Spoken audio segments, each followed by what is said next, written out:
જય શ્રી કૃષ્ણ મિત્રો, આપ જોઈ રહ્યા છો યુટ્યુબ. આપ સૌનું મારી યુટ્યુબ ચેનલમાં સ્વાગત છે. મિત્રો, આજે આ વિડીયોમાં આપણે સાંભળવાના છે ગીતાજીનું મહાત્મ્ય, જે સૂતજી મહારાજે સૌનક આદિ ઋષિઓને સંભળાવેલું છે. સંભળાવી રહ્યા છે સ્વયં ધરોને ભગવાન શ્રી કૃષ્ણએ જે પૂછ્યું હતું અને ભગવાને જે જવાબ આપ્યો હતો તેનું પણ વર્ણન કરવામાં આવ્યું છે, જે બે ભાગમાં વહેંચાયેલું છે. અને બંને ભાગ શ્રી ગીતા મહાત્મ્ય ભાગ 1 અને ગીતા મહાત્મ્ય ભાગ 2 બંનેનું વર્ણન સંભળાવેલું છે. જ્યારે પણ આપણે ગીતાજીનો કોઈ પણ અધ્યાયનો પાઠ કરીએ છીએ, સાંભળીએ છીએ, ત્યારબાદ આ મહાત્મ્યને એકવાર સાંભળવાથી પુણ્ય ફળ પ્રાપ્ત થાય છે. ગીતાજીનું સ્વરે પાપો નષ્ટ થાય છે અને આ મહાત્મ્યને સાંભળવાથી ભગવાન શ્રી કૃષ્ણ હરિની કૃપા પ્રાપ્ત થાય છે. આમ આ ગીતાજીના મહાત્મ્યનો ઘણો મહિમા છે. ગીતાજીનો પાઠ કરવો, ભગવાન કૃષ્ણની વાણી, ગીતાજીની વાણી સંભળાવેલી છે. ભગવાન શ્રી હરિકૃષ્ણએ કૃપા પ્રાપ્ત થાય આમ આ ગીતાજીનું મહાત્મ્યનો ઘણો મહિમા છે. ગીતાજીનો કોઈ પણ અધ્યાય આપણે પાઠ કરીએ, સાંભળીએ, ત્યારબાદ આ મહાત્મ્યનો પાઠ અવશ્ય સાંભળવો જોઈએ, કરવો જોઈએ, તો ગીતાજીનું ફળ અનેક ઘણું મળે છે. એવું શ્રી બાપા પુરાણમાં કહેવાય છે, બારા પુરાણમાં કહેવાયું છે. જો આપને આ વિડીયો પસંદ આવે તો લાઈક કરજો, શેર કરજો, કમેન્ટ કરજો, જય શ્રી કૃષ્ણ લખજો. આપ આ ચેનલ પર પહેલી વખત જોઈ રહ્યા છો તો સબસ્ક્રાઈબ કરી લેજો, જેથી આવનારા નવા વિડીયોની માહિતી આપ સુધી તુરંત પહોંચી શકે. ધન્યવાદ. શ્રી વરાહ પુરાણ ગીતા મહાત્મ્ય સંભળાવેલું છે. ભાગ 1 માં ધરો કહે છે ભગવાનને, હે પરમેશ્વર, હે પ્રભુ, પરમપદ કર્મને ભોગવતા મનુષ્ય એકનિષ્ઠ ભક્તિ કેવી રીતે થાય છે? ત્યારે ભગવાન શ્રી હરિ વિષ્ણુ કહે છે, પ્રારંભ ભોગવતો જે મનુષ્ય સદા ગીતાજીના અભ્યાસમાં આસક્ત હોય છે, તે જ આ લોકમાં મુક્ત અને સુખી થાય છે અને કર્મથી લેપાતો નથી. જેમ કમળના પાપોને જળ સ્પર્શ કરી શકતું નથી, તેમજ ગીતાજીનું ધ્યાન કરે છે તે મહાપાપ આદિ પાપોને કદી સ્પર્શ કરી શકતા નથી. જ્યાં ગીતાજીનો પાઠ થાય છે ત્યાં પ્રયાગ આદિને સર્વ તીર્થો રહે છે. જ્યાં ગીતા પ્રવર્તે ત્યાં સર્વ દેવો, ઋષિઓ, યોગીઓ, નાગો અને ગોપાળો તથા ગોપનીઓ અને નારદ, ઉદ્ભવ ભગવાન સર્વે પાપસરોને જલ્દીથી સહાયતા પહોંચાડે છે અથવા કરે છે. જ્યારે ગીતાજીનો વિચાર ભણવું, ભણાવવું કે શ્રવણ થાય છે, ત્યારે હે પૃથ્વી દેવી, હું અવશ્ય સદા વરસું છું, એવું ભગવાન કહે છે. ભગવાન શ્રી હરિ નારાયણ વિષ્ણુ કહે છે કે હું ગીતાજીના આશ્ચર્યથી રહું છું. ગીતા મારું ઉત્તમ ઘર છે અને ગીતાના જ્ઞાનનો આચરણ કરનાર હું ત્રણેય લોકના પાલન કરું છું.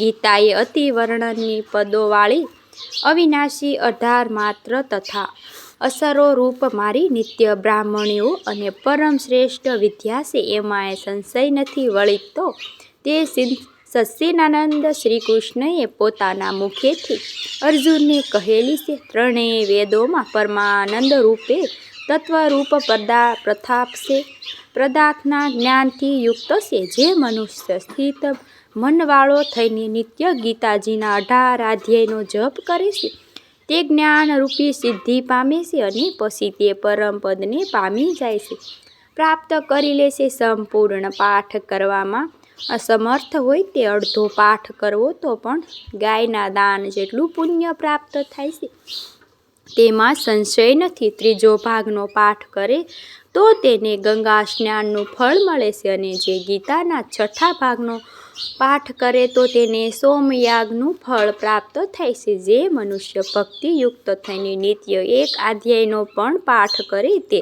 રુદ્રલોકને પામે છે અને ત્યારે શિવજીનો ગણ થઈને લાંબો કાળ સુધી વસે છે. ભગવાન શ્રી હરિ પૃથ્વી દેવને કહે છે કે પૃથ્વી, જે મનુષ્ય નિત્ય એક અધ્યાય, એક શ્લોક અથવા તો શ્લોકના 1 ચરણોના પાઠ કરે છે, તે મનવર્તન સુધી મનુષ્ય પરિણામ પામે છે. જે મનુષ્યના ગીતાજીના 10, 7, 5, 4, 3 કે 2, 1 કે અડધો શ્લોક પણ પાઠ કરે છે તે અવશ્ય 10,000 વર્ષ સુધી ચંદ્રલોકને પામે છે. ગીતાજીના પાઠમાં આ પાઠ કરવામાં આવે તો મનુષ્ય પામે છે તે ગતિની. ગીતાજીનો ફરી અભ્યાસ કરે ઉત્તમ મુક્તિ પામે. ગીતાજી એવા ઉચ્ચારણ સહિત જે મનુષ્ય મૃત્યુ પામે છે તે તેને સદગતિ મળે છે. ગીતાજીનો અર્થ સંભળવામાં તપ થયેલા મનુષ્ય મહાપાપી હોય છે તો પણ તે વૈકુંઠને પ્રાપ્ત કરે છે. વિષ્ણુ ભગવાનની સાથે આનંદથી રહે છે, અનેક કર્મો કરે છે, નિત્ય ગીતાના અર્થનો વિચાર કરે છે, તેને જીવન મુક્ત જણાવવું જોઈએ. એમ મરણ પછી તે પરમ પદને પામી જાય છે. ગીતાજીનો આચર્ય કરીને જનક આદિ ઘણા રાજો પાપ રહિત થઈ જાય. આ લોકમાં ગવાયેલા છે પરમ પદ પામે છે. ગીતાનો પાઠ કરીને મહાત્મયને પાઠ કરતો નથી તેનું પાઠનું ફળ નિષ્ફળ જાય છે અને એવા પાઠને સમરૂપ જ કહો. આ મહાત્મય સહિત ગીતાજીને જે અભ્યાસ કરે છે તે ફળને પામે છે અને દુર્લભ ગતિને પણ મેળવે છે. સૂતજી સૌનકા ઋષિએ કહે છે કે ગીતાજીનું આ સનાતન મહાત્મય તે મને કહ્યું છે. ગીતાના પાઠના અંતમાં માં ગવાયેલ અથવા સંભળાયેલ ઇતિશ્રી વરાહરૂપની ગીતા મહાત્મય સંપૂર્ણ. મિત્રો, આ હતું ગીતા મહાત્મય ભાગ પહેલો. હવે ગીતા મહાત્મય ભાગ બીજો માં સૌનકા ઋષિ. એમાં સૌનકા ઋષિએ સૂતજીને પૂછે છે કે આપણે સાંભળીએ.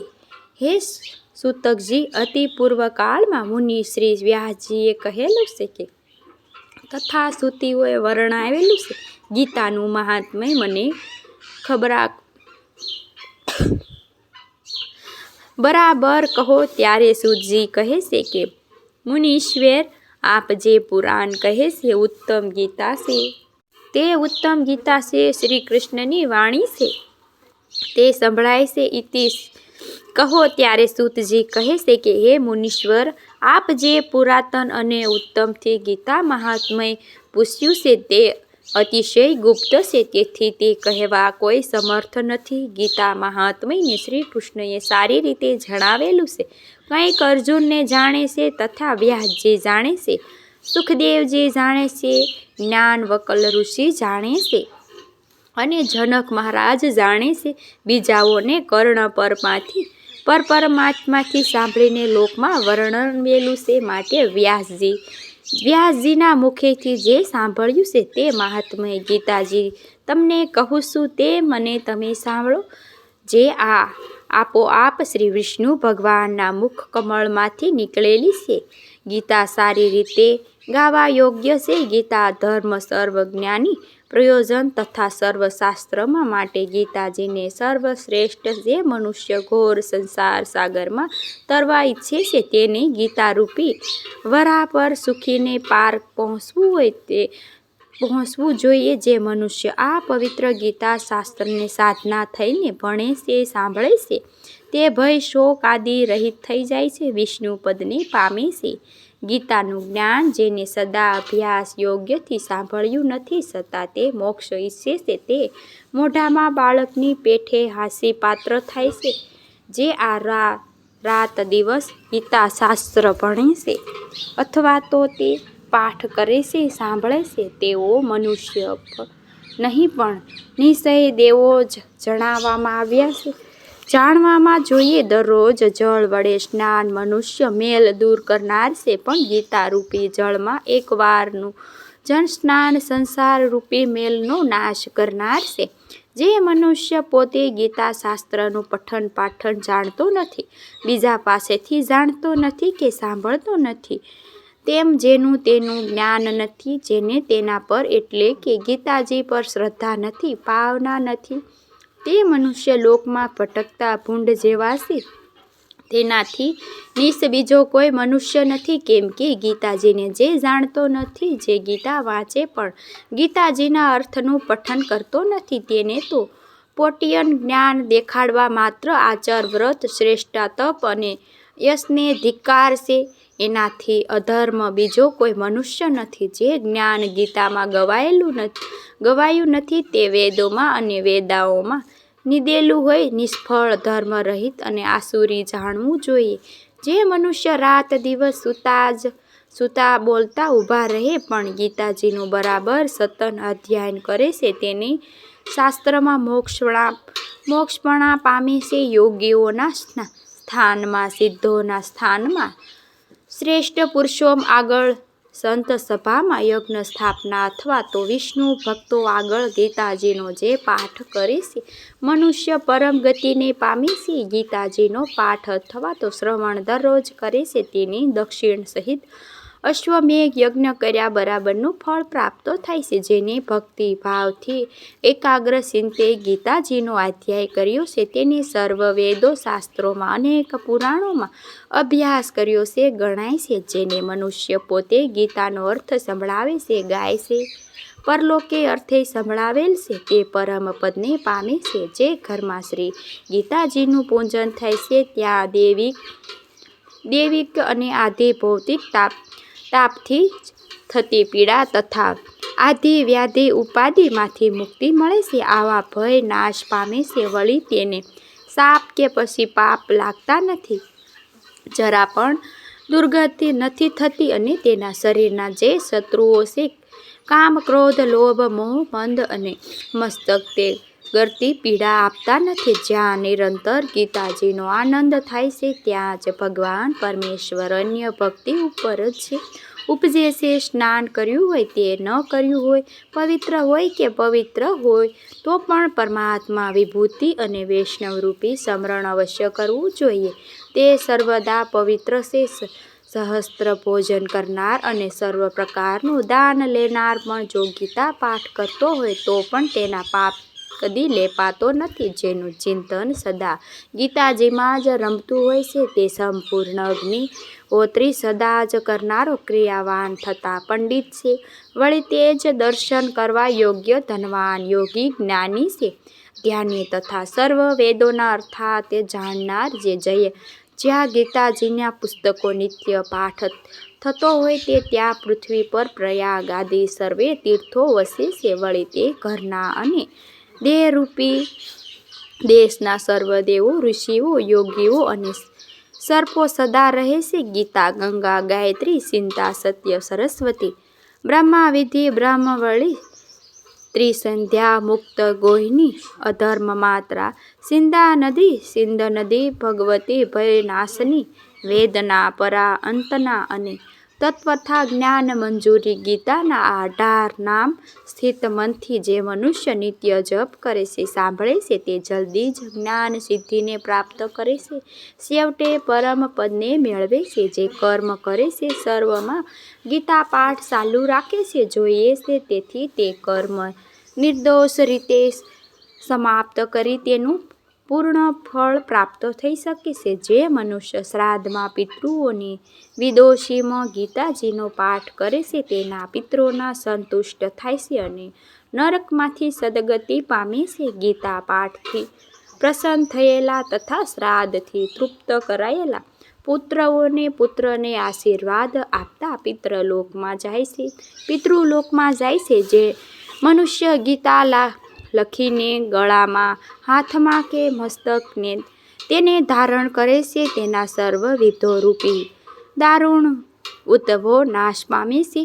પરખંડમાં 4 વર્ણો વિશે મનુષ્ય દેહ પામીને પણ જે મનુષ્ય અમૃત સ્વરૂપ ગીતાને સાંભળે છે, ભણે છે, નહીં તો હાથમાં આવેલું અમૃત ત્યાં જ દુઃખીથી ઝેર ખાય છે એવું જ માનવું જોઈએ. અને જે ગીતા રૂપી અમૃત લોકમાં અમૃત પાન કરે છે તે મોક્ષ મેળવી શકે છે, સુખી થાય છે. સંસારના દુઃખોમાંથી પીડાયેલા જે મનુષ્યએ ગીતાનું જ્ઞાન સાંભળ્યું છે, તેઓ અમૃત મેળવ્યું છે, તેઓએ શ્રીહરિના ધામે પામી ચૂક્યા છે. આ લોકમાં ઘણાય રાજાઓ જનક આદિ માફકે ગીતાનો આચર્ય લઈને પાપ રહિત થઈને પરમાત્માને પ્રાપ્ત થયેલા છે. ગીતામાં ઉચ્ચ નીચ મનુષ્ય વિશેનો ભેદ નથી, કેમ કે ગીતા બ્રહ્મા સ્વરૂપ હોય છે. તેનું જ્ઞાન બધાય માટે સમાન છે. ગીતાજીના અર્થ પરમ આદથી સાંભળીને જ આ આનંદ પામતો નથી. તે મનુષ્ય પરમાત્માને લીધે લોકમાં ફળ પામતો નથી, પરંતુ વ્યર્થ શ્રમ રહે છે. સમજ પામે છે. ગીતાનો પાઠ કરીને મહાત્મ્યનો પાઠ કરતો નથી. તેના પાઠનું ફળ વ્યર્થ જાય છે અને કેવળ સમજાય છે. આ ગીતાજીના મહાત્મ્ય સહિત ગીતાજીનો પાઠ છે. જે મનુષ્ય શ્રદ્ધાથી સાંભળે છે, કહે છે દુર્લભ ગતિને પામે છે. સૂતજી કહે છે કે ગીતાજીનું આ સનાતન મહાત્મ્ય મેં આપને કહી સંભળાવ્યું છે. આ મહાત્મ્ય ગીતાજીનો પાઠ અંતમાં અવશ્ય એક વખત સાંભળવો જોઈએ. આમ કરવાથી ગીતાજીના પાઠનું ફળ સદૈવ મળે છે અને એમાંય કોઈ સંશય નથી. ઇતિશ્રી વરાહ પુરાણ દ્વાર ગીતા મહાત્મ્ય અનુસંધાન સમાપ્ત. તો મિત્રો, આપણે સાંભળ્યું ગીતા મહાત્મ્ય, જે સ્વયં નારાયણે ધરતી માતાને કહી સંભળાવ્યું છે. આ મહાત્મ્યને અને સૌનક આદિ ઋષિઓએ સૂતજી સંભળાવી રહ્યા છે. આ મહાત્મ્ય આમ બંને ભાગ, એક ભાગ નારાયણે જે ધરાને કહ્યું છે અને સૂતજીએ સૌનક આદિ ઋષિને કહી સંભળાવ્યું છે, તે બંને જ વરાહ પુરાણમાં આપેલા છે. તે ગીતાજીના મહાત્મ્યને આપણે સાંભળ્યું. મને આશા છે કે આપને આ વિડીયો જરૂર પસંદ આવ્યો હશે. શ્રી કૃષ્ણ વાસુદેવાય હરિ પરમાત્માય પ્रणकलेशाय नाशाय गोविंदाय नमः. बोलो भगवान श्री कृष्णની જય. કૃષ્ણ કનૈયા લાલની જય. જગતગુરુ બ્રહ્મા સ્વરૂપ પરમાત્મા પિતાની જય. શ્રી કૃષ્ણ વંદે જગતગુરુ. બોલો ભગવાન શ્રી લક્ષ્મીપતિની જય. મને સાંભળવા માટે ધન્યવાદ. આપ સૌને મારા જય શ્રી કૃષ્ણ.